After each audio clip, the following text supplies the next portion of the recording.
प्रिय बच्चों, आप सभी का एसवी की ऑनलाइन क्लासेज में हार्दिक स्वागत है। आज हम कक्षा 7 सब्जेक्ट संस्कृत रुचिरा द्वितीय भाग है द्वितीय भाग में आज हम शब्द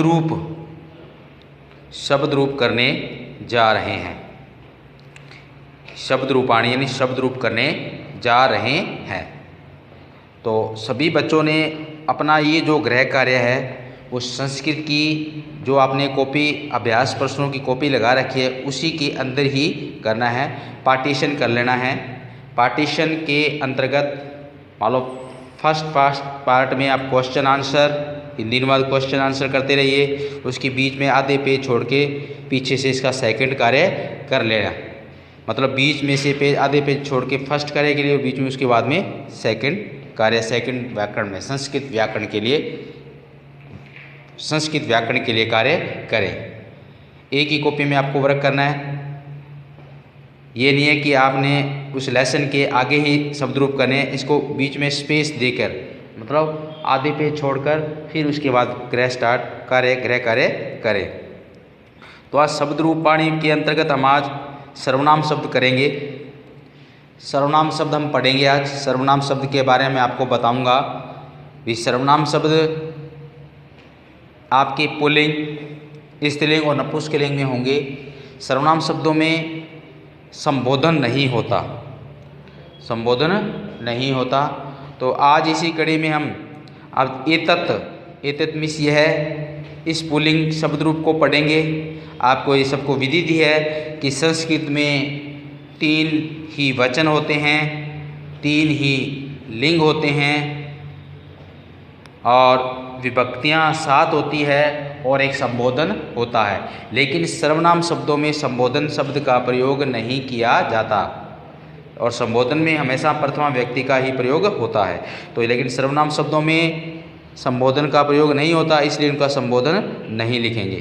तो शब्द रूपाणी में आज है एतत् और वो है पुल्लिंग में।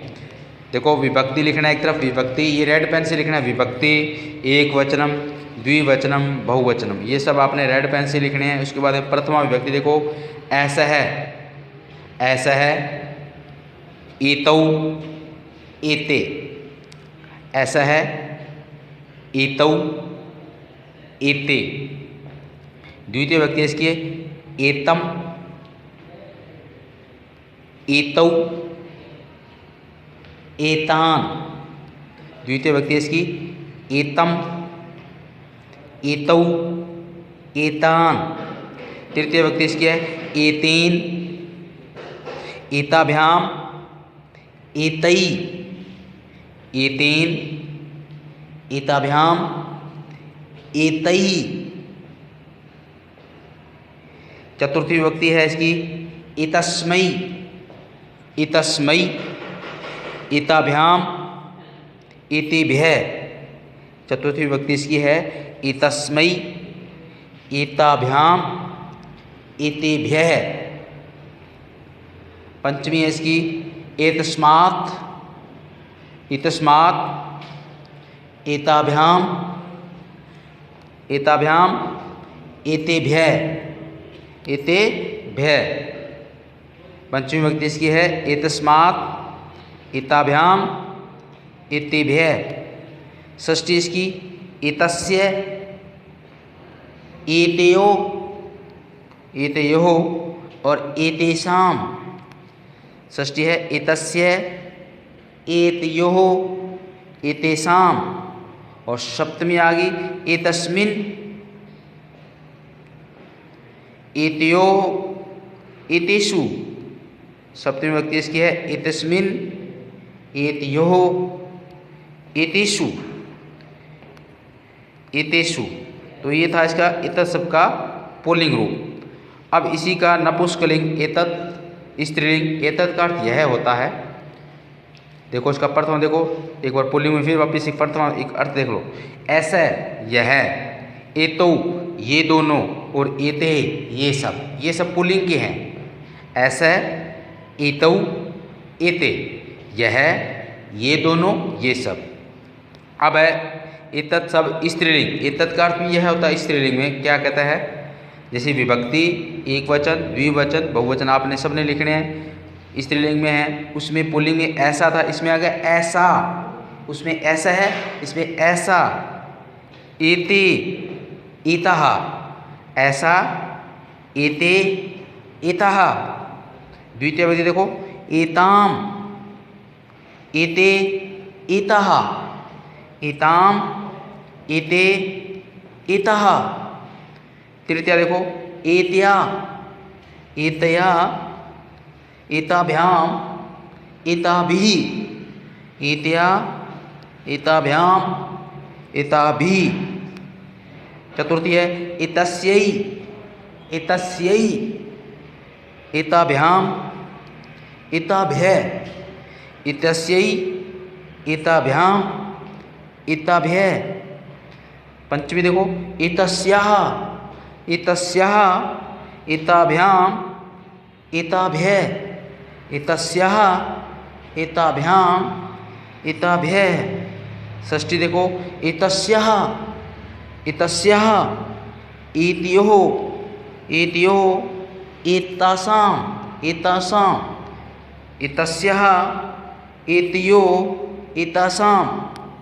सप्तमी देखो, एतस्याम्, एतस्याम्, उसमें एकस्मिन् था, एतस्मिन् था इसमें एतस्याम्, एतयोः, एतासु, एतस्याम्, एतयोः, एतासु। अब एतत् नपुंसकलिंग में, नपुंसकलिंग में रूप, इसका भी शब्द रूप चलता है, पुल्लिंग में भी है, स्त्रीलिंग में भी है और नपुंसकलिंग में भी। अब नपुंसकलिंग में देखो क्या इसका है, प्रथम व्यक्ति एतत्, एते, एतानि, एतत्, एते, एतानि, एतत्, एते, एतानि। नपुंसकलिंग के अंदर प्रथमा और द्वितीय व्यक्ति दोनों एक समान ही होती है, यानी दोनों के जो शब्द रूप हैं वो बिल्कुल सेम रहेंगे। प्रथमा व्यक्ति में एक वचन में, द्विवचन में, बहुवचन में, दोनों की दोनों व्यक्तियाँ सेम रहेगी। उससे आगे देखो, तृतीय भाग है एतेन, एताभ्याम, एतहि, एतेन, एताभ्याम, एतहि। चतुर्थी देखो, एतस्मै, एतस्मै, एताभ्याम, एतेभ्यः, एतस्मै, एताभ्याम, एतेभ्यः। पंचमी देखो, एतस्मात्, एतस्मात्, एताभ्याम, एतेभ्यः। षष्ठी है एतस्य, एतस्य, एतयोः, एतेषाम्, एतस्य, एतयोः, एतेषाम्। और सप्तमी है एतस्मिन्, एतयोः, एतेषु, एतस्मिन्, एतयोः, एतेषु। अब इसके अंदर एतत् शब्द नपुंसकलिंग के अंदर जो प्रथमा दो व्यक्ति, प्रथमा और द्वितीय व्यक्ति एक समान होती है, लेकिन तृतीया से लेकर, व्यक्ति तृतीया से लेकर सप्तमी तक के जो रूप होते हैं वो पुल्लिंग की तरह चलेंगे।